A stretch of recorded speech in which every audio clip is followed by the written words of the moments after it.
Welcome to Lighthouse Farm. We are new to gardening and farming alike, so come alongside as we journey through the highs and lows of learning to grow our own food.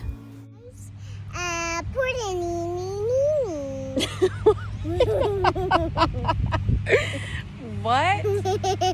You're so silly. So it is, what is today?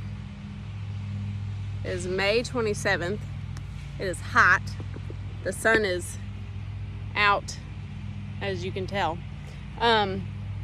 We haven't done an update in like 2 or 3 weeks, so I wanted to quickly run through the garden real quick. Things are not doing great, honestly. They're doing, I wouldn't say awful, but they're not doing great. Means la la. So things aren't doing great.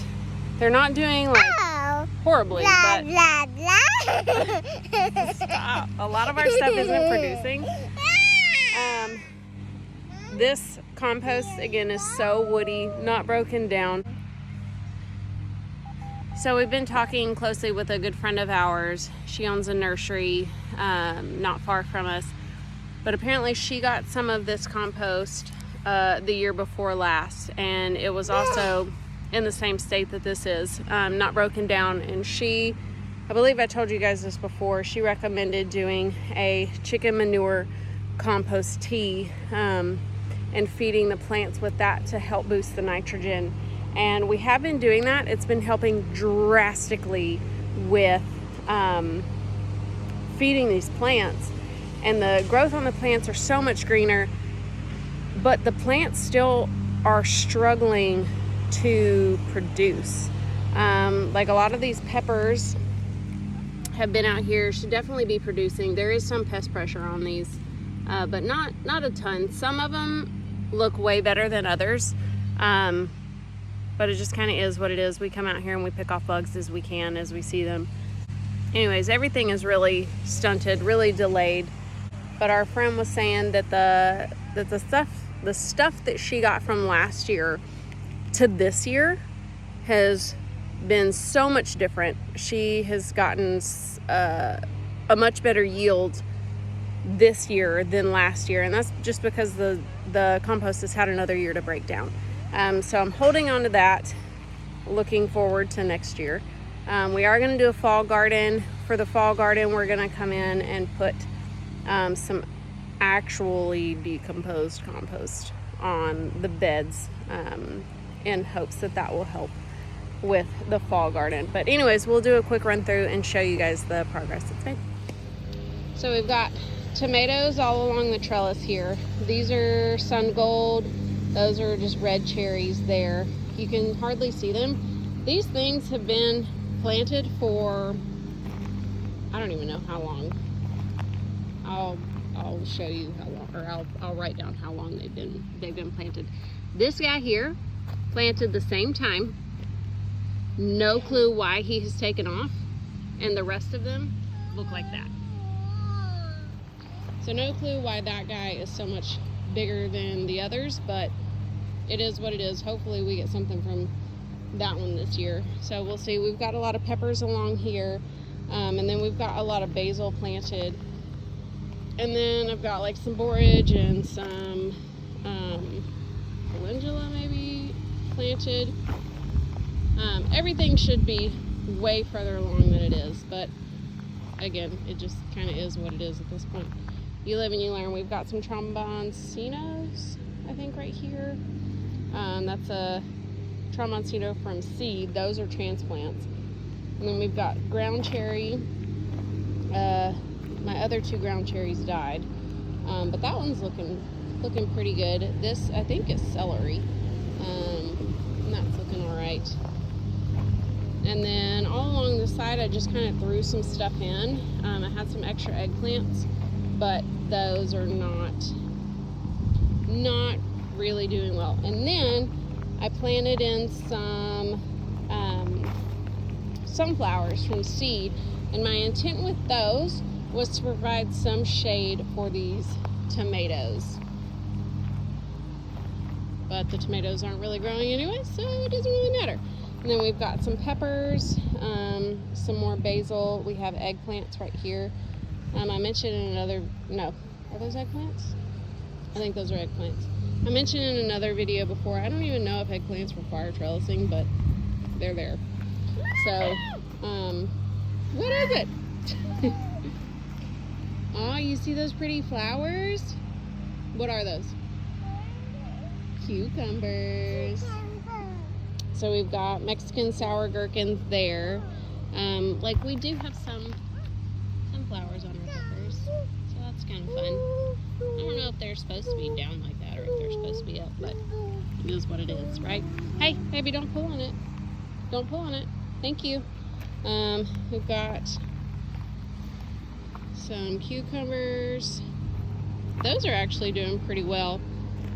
Some of them have some small fruit on them. I think those first 3 are Bostons. I think the first 3 here are Bostons, and then this one, and this one, and this one, and this one. I forget the name of it. I'll put it on the screen. Bell peppers all along here. Something really got after that one. These are loofahs. And more bell peppers. And then these I think are like long beans. I can't remember exactly. I'm pretty sure they're long beans. Those are not doing great. Then we've got some tomatillos. I lost that tomatillo right there, so I had to replace it with another one. And I did that last week. And then those are the Amarilla tomatillos. And then these are the Rio Grande tomatillos. I'm excited about these. So that should be fun.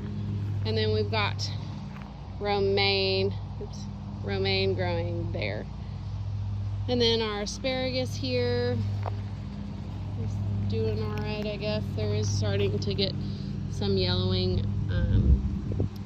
It was looking great until about now. Ooh, that artichoke's looking nice. Artichoke's been struggling. I haven't decided if it's because of the heat that they're not doing great, or if it's just again with the soil, because they're not growing really well. We've got some corn planted here. These are different squashes or zucchinis. Girl, what you doing? Roadblock. Silly goose. Roadblock. I think those are soybeans or peas. I think they're soybeans. Here, let's go back down this way. Let's go down this way, baby. I think these are spaghetti squashes. Or no, those two are butternut squash. These here are spaghetti squash. And we do have this little beauty right here growing. Isn't it so exciting? Yeah. And then we've got some more flowers. I googled this because I thought it was like a squash boar vine or whatever, or a squash vine boar, I think is what they're called. But I googled it and it said that it could just be because they have hollow stems anyways, and if it was heavy it could cause it to bend and then just split like that. So I don't know, we'll just keep an eye on it and see. This I believe is a watermelon. We've got some blooms on it. Hopefully we'll get some watermelons this year. That would be fun. This is a golden honeymoon melon. And then this, I lost this extra golden honeymoon melon, so I just put a watermelon there because I had one left. This is, I don't remember. Mom, look! Again, I don't remember, but there's a bloom on it. Oh my goodness, girl, look at that! So exciting. We get so excited when we see fruit. Look at that squash, girl. It's getting big. There was another one on here, and then it broke off yesterday, and it had some rotting on the end. Looks like we've got another little baby coming up right there. These are okra. Something has really gotten after that one. And then that one looks like it's recovering. And then here we've got all of our potatoes. And then we've got some onions planted in the center there. These are Yukon Gold, and then about halfway through we've got Pontiac Reds, and then garlic planted. Then we've got garlic planted in the center, but those are all Pontiac Reds on each side. And then here we've got sweet potatoes. Ooh, there's 2 different varieties. Can't remember. Covington is one. Starts with the M, the other one. I don't remember exactly what it is off the top of my head. And then we've got our strawberries. These down here are June-bearing strawberries, so we haven't gotten anything off of them yet. All of those up there, we did get like, I don't know, how many strawberries did we get, girl? How many strawberries did we get? Like 5? Maybe 5, but they were like this big. They were like super teeny tiny. So yeah, that's it. Hopefully we'll get some strawberries pretty soon from these guys, since it's the end of May, and hence the name June bearing would indicate that maybe we'll get some in June. So we'll see. Oh look, this one's got some runners. That's kind of exciting. Runners. You're so silly. And then we've got beans planted around them. I planted those beans as like companion plants to try to get the pests off of the strawberries. Oh look, we got a bloom right there. Henley, look. That's going to turn into a strawberry. Is that a strawberry? Yeah, it's going to turn into a strawberry. Oh, yeah. Yeah. Come Are you on. going to eat it? Yeah. I'm also going to eat it. Good deal. All right, that concludes our garden tour. Mom, let's go inside. She is ready to go inside. It's hot, huh? Yeah. It is hot. And I did cover our extra compost with a silage tarp because there was getting like it was being covered in weeds, so we covered it.